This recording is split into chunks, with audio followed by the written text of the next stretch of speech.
Nunca imaginé que una pequeña caja envuelta en papel dorado pudiera pesar tanto, ni que dentro de un gesto de amor pudiera esconderse la grieta que terminaría partiendo mi vida en dos. Si alguien me hubiera dicho que el momento más cuidadoso, más pensado, más cargado de ilusión que tuve hacia mi esposa se convertiría en el inicio de mi caída, me habría reído. Yo no era un hombre desconfiado. Yo era un hombre enamorado. Y eso, ahora lo entiendo, no siempre es lo mismo. Recuerdo con claridad el día en que decidí comprarle el regalo. No era nuestro aniversario ni su cumpleaños.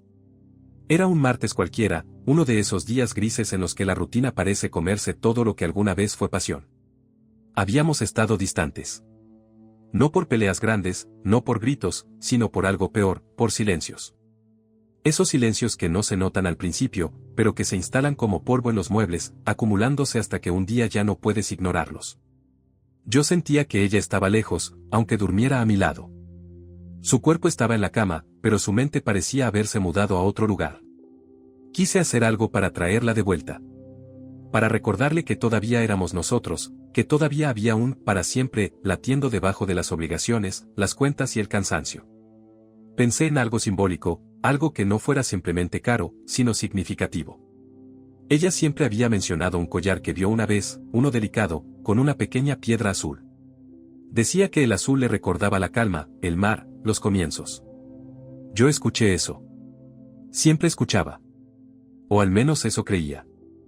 Entré a la joyería con la sensación de estar haciendo algo correcto. Elegí el collar más parecido al que ella había descrito. Lo sostuve entre mis manos y me imaginé su sonrisa, esa sonrisa que antes me miraba como si yo fuera suficiente. Mientras pagaba, sentí una extraña mezcla de orgullo y ansiedad. Como si, en el fondo, supiera que no estaba comprando un regalo, sino intentando reparar algo que no entendía del todo. Esa noche llegué más temprano a casa. Quería sorprenderla. Preparé la mesa, encendí unas velas que llevaban meses guardadas, incluso abrí esa botella de vino que habíamos estado reservando para una ocasión especial. Yo decidí que esa noche era especial porque necesitaba que lo fuera. Cuando escuché la puerta abrirse, mi corazón se aceleró. Ella entró con su bolso al hombro, el cabello ligeramente despeinado, los ojos cansados. Me miró con sorpresa al ver la mesa. Sonrió. Pero no fue la sonrisa que esperaba. Me abrazó, me dio un beso rápido, superficial. Le entregué la caja. Sus manos la tomaron con una mezcla de curiosidad y algo que no supe descifrar. La abrió lentamente. Cuando vio el collar, sus ojos se humedecieron. Me dijo que era hermoso, que no tenía por qué hacerlo, que yo siempre era tan detallista. Me besó de nuevo, esta vez un poco más largo, pero algo en su cuerpo seguía rígido. Yo lo sentí. Lo ignoré. Durante la cena, su teléfono vibró varias veces. Ella lo volteaba, miraba la pantalla y lo dejaba boca abajo. Intentaba mantener la conversación, pero su atención parecía dividirse entre la mesa y algo invisible que la llamaba desde ese aparato. No quise parecer inseguro. No pregunté. Me repetí que todos tenemos derecho a nuestro espacio, que el amor no es vigilancia. Después de cenar, mientras ella se duchaba, el teléfono volvió a vibrar. Esta vez, estaba sobre la mesa de la cocina. No sé qué me impulsó a mirarlo. No fue rabia. Fue una inquietud suave, casi infantil. Como cuando sientes que olvidaste algo importante y no sabes qué es. La pantalla se iluminó con una notificación. Un nombre que no reconocí. Un mensaje corto, ¿ya le dijiste o seguimos fingiendo? Sentí que el suelo se inclinaba. No abrí el mensaje de inmediato. Me quedé mirando esa frase como si estuviera escrita en un idioma que mi mente se negaba a traducir. ¿Ya le dijiste o seguimos fingiendo? ¿Fingiendo qué? Diciéndome qué. Las palabras se clavaron en mi pecho. Mi primera reacción fue racionalizar. Tal vez era un malentendido. Tal vez era una conversación que no tenía nada que ver conmigo. Pero el miedo, cuando se instala, es más fuerte que la lógica. Abrí la conversación. No recuerdo exactamente cada palabra, pero recuerdo la sensación. La sensación de que mi corazón latía tan fuerte que podía escucharlo en mis oídos. Había mensajes que se remontaban meses atrás. Meses. Conversaciones íntimas. Planes. Recuerdos compartidos que no me incluían.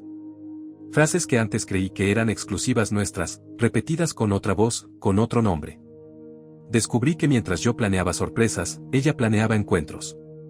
Mientras yo compraba un collar azul para recordarle el mar, ella se ahogaba en otra orilla. No fue un arrebato lo que sentí. Fue un vacío. El tipo de vacío que no grita, que no rompe cosas, que no busca venganza inmediata. Fue un silencio ensordecedor dentro de mi cabeza. Cerré el teléfono y lo dejé exactamente donde estaba. Me senté en la silla y esperé. No sabía qué esperaba. Tal vez que todo fuera un mal sueño. Tal vez que ella saliera del baño y me dijera que todo era una broma cruel del destino. Cuando salió, con el cabello húmedo y el collar azul ya puesto, me miró y sonrió. Me preguntó si todo estaba bien. Yo la miré como si estuviera viendo a una desconocida. Pensé en todas las noches en que la abracé sin saber que su mente estaba en otra parte. Pensé en todas las veces que me dijo que estaba cansada cuando en realidad estaba distante. Pensé en lo ingenuo que fui al creer que el amor se mantiene solo con buenas intenciones. Le pregunté quién era él. No levanté la voz. No lloré. Solo pregunté. Vi cómo su rostro cambiaba. Primero confusión fingida. Luego tensión. Luego algo que no puedo olvidar, alivio. Como si hubiera estado esperando ese momento. Como si la mentira también le pesara. Se sentó frente a mí y, después de unos segundos eternos, dijo que no era lo que yo pensaba. Esa frase, que tantas veces había escuchado en historias ajenas, ahora me atravesaba. No era lo que yo pensaba, pero era peor. Me confesó que llevaba meses sintiéndose sola. Que yo estaba presente, pero ausente. Que me había convertido en un proveedor, en una rutina, en alguien predecible. Dijo que él la hacía sentir viva. Que no había planeado enamorarse, que simplemente pasó. Yo escuchaba, pero cada palabra se convertía en una herida nueva. No porque me hablara de él, sino porque me describía a mí como si yo ya no fuera suficiente. Le pregunté si me amaba. No respondió de inmediato. Y ese silencio fue más doloroso que cualquier confesión explícita. Esa noche no dormimos juntos. Me quedé en el sofá, mirando el techo, preguntándome en qué momento dejamos de mirarnos de verdad. Intenté recordar la última vez que me dijo, te amo, sin que sonara automático. Intenté encontrar el punto exacto donde empezó la grieta. Pero las grietas no anuncian su llegada. Se forman lentamente, invisibles, hasta que un día todo se derrumba. Los días siguientes fueron una mezcla de conversaciones largas y silencios aún más largos. Ella decía que estaba confundida. Que no sabía qué quería. Que necesitaba tiempo. Yo, mientras tanto, me debatía entre el orgullo y el miedo. Orgullo para decirle que se fuera, que yo merecía algo mejor. Miedo a quedarme solo, a aceptar que el proyecto de vida que construí durante años podía desaparecer en cuestión de semanas. Hubo un momento en que pensé en perdonarla. No porque no doliera, sino porque dolía más imaginar mi vida sin ella. Me descubrí negociando con mi dignidad. Pensando que tal vez todos cometemos errores. Que tal vez el amor verdadero sobrevive a las traiciones. Pero cada vez que la miraba, veía el reflejo de ese mensaje en la pantalla. ¿Ya le dijiste o seguimos fingiendo? Y entendía que no solo me habían mentido a mí. Ella también se había mentido a sí misma. Una tarde, mientras ordenaba el armario, encontré una caja con cartas antiguas nuestras. Las leí una por una. Promesas, planes, sueños. Me di cuenta de que no solo estaba perdiendo a la mujer que tenía frente a mí, sino a la versión de nosotros que alguna vez existió. Y eso fue lo que más me dolió. No el hecho de que hubiera otro hombre, sino la sensación de que lo nuestro ya no estaba vivo antes de que él apareciera. Finalmente, ella tomó una decisión. Dijo que necesitaba irse. Que no quería seguir viviendo en una mentira. Que merecía descubrir lo que sentía sin arrastrarme en su confusión. Escuché esas palabras como si vinieran desde muy lejos. Asentí. No porque estuviera de acuerdo, sino porque ya estaba cansado de pelear contra algo que no dependía solo de mí. El día que se fue, el departamento quedó demasiado grande. El silencio ya no era incómodo, era absoluto. Caminé por las habitaciones y cada objeto parecía tener una memoria. El collar azul ya no estaba en su cuello, pero la imagen de ella usándolo, minutos después de que descubrí la verdad, se quedó grabada en mi mente como una ironía cruel. Hubo noches en que quise llamarla. Preguntarle si valió la pena. Si él realmente la hacía sentir viva o si solo era una ilusión más fuerte que la rutina. Pero entendí que algunas preguntas no buscan respuestas, sino aliviar el ego herido. Y mi ego ya estaba suficientemente golpeado. Con el tiempo, la rabia se transformó en algo más complejo. Empecé a cuestionarme. No para culparme de su traición, sino para entender mi parte en la historia. Me di cuenta de que me había vuelto cómodo. Que asumí que el amor era permanente, que no necesitaba renovarse. Dejé de preguntarle cómo se sentía de verdad. Dejé de sorprenderla sin motivo. Me refugié en el trabajo, en las responsabilidades, creyendo que cumplir era suficiente. Pero también entendí algo doloroso: nada justifica una traición. Si algo se rompe, se habla. Si el amor se apaga, se enfrenta. Fingir es una decisión. Y ella decidió fingir mientras yo seguía creyendo. Pasaron meses antes de que pudiera contar esta historia sin sentir que se me quebraba la voz. A veces me pregunto si el regalo fue realmente el detonante o solo el espejo que me obligó a ver lo que ya estaba roto. Tal vez si no hubiera comprado ese collar, habría tardado más en descubrir la verdad. Tal vez habría seguido viviendo en una calma artificial, en una versión incompleta de la realidad. Hoy no guardo rencor. Guardo cicatrices. Y las cicatrices no desaparecen, pero enseñan. Aprendí que el amor no es solo intención, es presencia consciente. Aprendí que el silencio prolongado es una advertencia. Aprendí que no se puede sostener una relación solo con recuerdos de lo que fue. El regalo que le compré no salvó mi matrimonio. Lo reveló.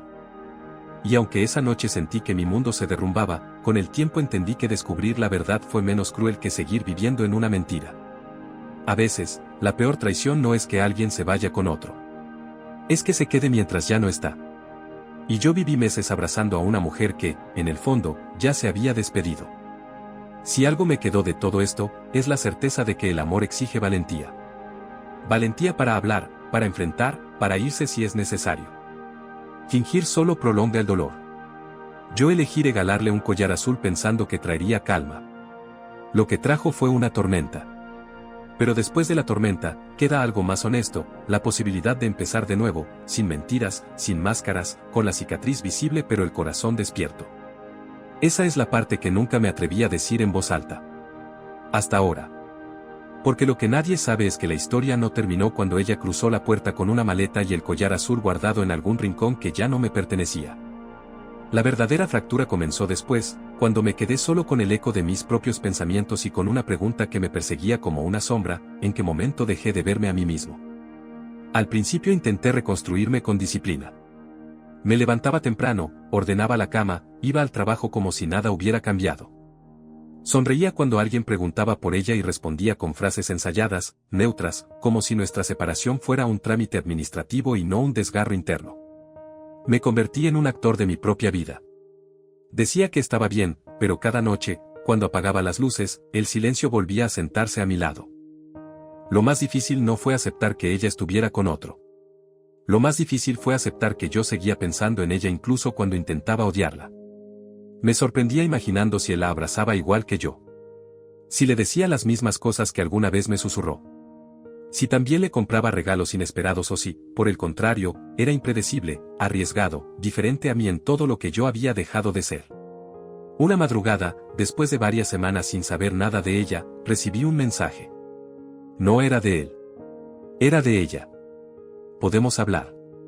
3 palabras que parecían simples, pero que hicieron que mi pulso se descontrolara. Dudé en responder. Parte de mí quería ignorarla, demostrar que podía seguir adelante. Otra parte, más honesta, sabía que todavía necesitaba escucharla. No para recuperarla, sino para entender si lo que vivimos había sido real o si yo había estado amando una versión imaginaria. Acepté verla en un café pequeño, uno donde habíamos ido muchas veces antes. Cuando entré y la vi sentada cerca de la ventana, algo dentro de mí se encogió. No porque siguiera idealizándola, sino porque reconocí en su rostro el mismo cansancio que veía en el espejo cada mañana. No parecía feliz. Tampoco parecía devastada. Parecía confundida. Nos saludamos con una distancia incómoda. Sus manos temblaban ligeramente cuando sostuvo la taza. Durante unos segundos, ninguno supo por dónde empezar. Fue ella quien rompió el silencio. Me dijo que las cosas no habían salido como esperaba. Que lo que creyó que era una salida se había convertido en otro laberinto. Que la emoción inicial se desinfló cuando dejó de ser secreto. Me habló de él con una mezcla de decepción y culpa.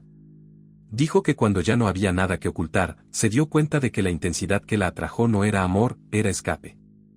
La escuché sin interrumpirla. No sentí satisfacción. No sentí victoria. Solo una tristeza profunda. Porque entendí que no me había traicionado por un gran amor inevitable. Me había traicionado por miedo. Miedo a la rutina, miedo a enfrentar lo que no estaba funcionando, miedo a decir en voz alta que algo se estaba apagando entre nosotros. Entonces me preguntó si podíamos intentarlo de nuevo. Esa pregunta me golpeó con más fuerza que el mensaje que descubrí aquella noche. Porque ahora no estaba en shock. Ahora tenía claridad. Y la claridad, a veces, duele más que la sorpresa. Le pregunté si realmente quería volver o si simplemente no quería sentirse sola. Bajó la mirada. El silencio volvió a aparecer, pero esta vez no fue una evasión, fue una confesión sin palabras. Me di cuenta de algo que me costó aceptar, yo ya no quería volver al punto donde todo empezó a romperse. No quería ser el refugio después de una decepción.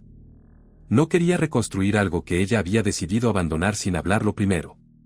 No porque no la amara, sino porque, en ese proceso de pérdida, aprendí a verme con más honestidad. Le dije que la había amado profundamente. Que incluso ahora, sentado frente a ella, una parte de mí quería creer que todo podía arreglarse. Pero también le dije que el amor no puede sostenerse solo con nostalgia. Que la confianza no es un interruptor que se apaga y se enciende cuando conviene. Que yo necesitaba algo que ya no sabía si podía darle, tranquilidad. Sus ojos se llenaron de lágrimas. No dramáticas, no escandalosas. Lágrimas silenciosas, como las que yo había derramado en la oscuridad sin que nadie las viera. Me dijo que había cometido el peor error de su vida. Que no entendió lo que tenía hasta que lo perdió. Esa frase, tan repetida en historias ajenas, ahora estaba frente a mí con un peso real. Y fue entonces cuando entendí que el perdón no siempre significa reconciliación. La perdoné. No en ese instante, no con una palabra mágica.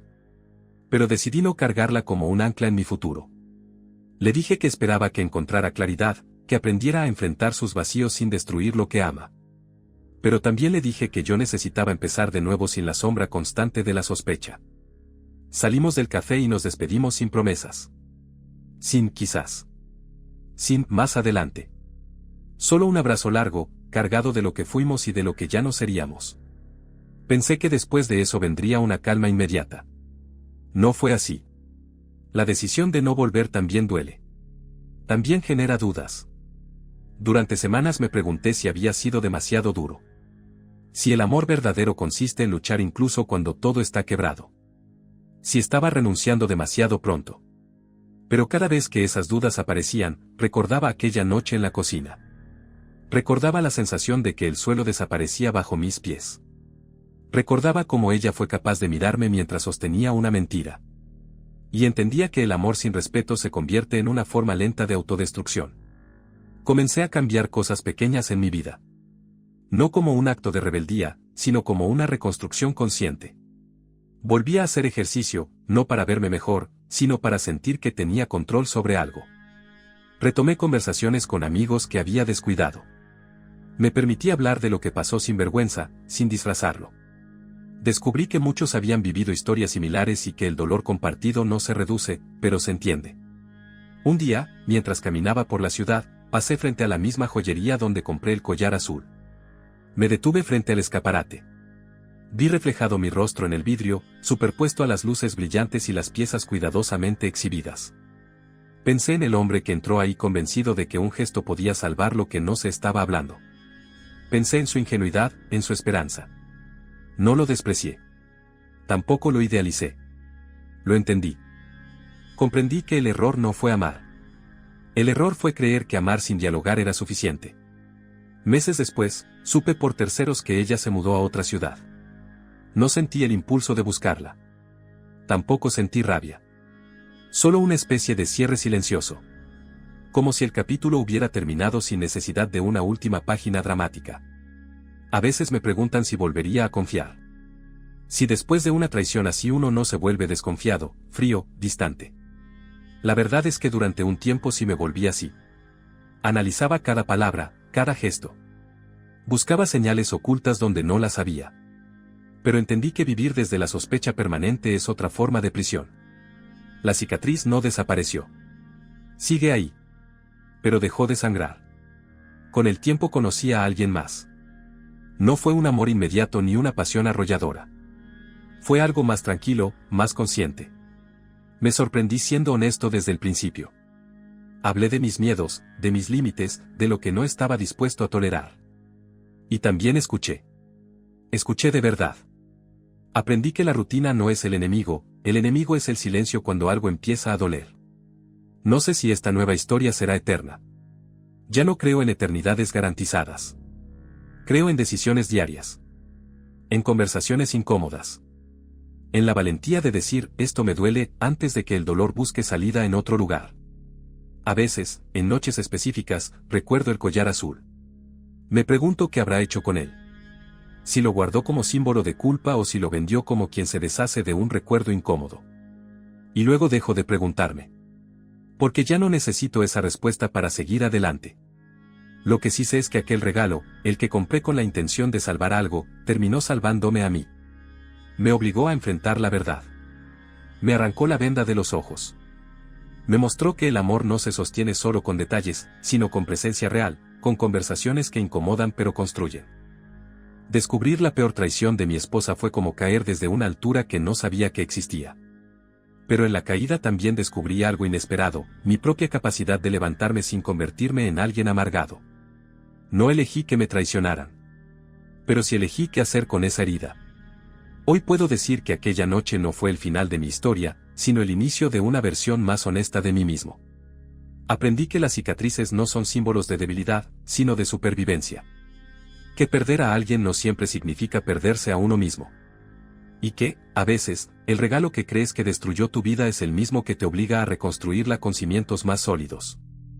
Si alguien me escucha y está viviendo algo parecido, solo puedo decirle esto: no ignores los silencios. No confundas costumbre con amor. Y si alguna vez descubres una verdad que te rompe, no te apresures a taparla con excusas. Mira la herida. Entiéndela. Decide desde el respeto que te debes. Porque al final, lo que más duele no es que alguien se vaya. Lo que más duele es quedarte donde ya no eres elegido. Yo fui traicionado. Sí. Pero también fui despertado. Y aunque la historia comenzó con un regalo envuelto en papel dorado, terminó con algo mucho más valioso, la certeza de que merezco un amor que no necesite fingir.